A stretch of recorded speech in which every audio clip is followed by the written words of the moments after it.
राकेश को परिवार सदस्यों को भेटिले बांकी विधायक चंडी प्रसाद गाँव में देवीरंजन त्रिपाठी पहुंची राकेश को परिवार सहित भेटिछंती। एथिसहित राकेश को किपरि न्याय मिलिबो सेनी परिवार लोकों को आश्वासन देइथिले। गतकाली मध्य विधायक कटक बड़ डाक्तरखाना रे पहुंची राकेश कर स्वास्थ्यावस्था डाक्तरंक ठारू पचारि बुझिथिले।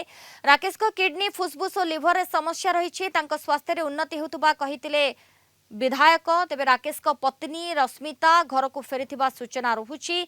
सेबडे बारंग थाना अधिकारी को बदली करा दैथिबा नै संतुष्ट नाहंती राकेश को मां। राकेश को थाना रे निर्यातना देथिले बारंग थाना पुलिस। आ यहाँ परे कटक डाक्तरखाना रे भर्ती होइतिले राकेश।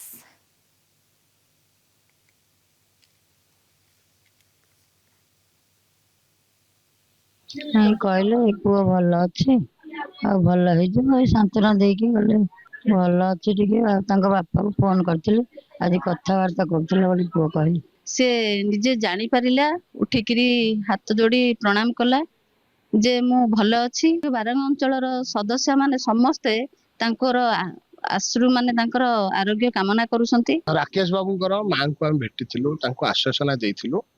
संपूर्ण बारंगवासी तांको परिवार सहित अछंती, दृढ़ भावे अछंती। समस्ते एकाकार है कि जगन्नाथ प्रार्थना करुछंती।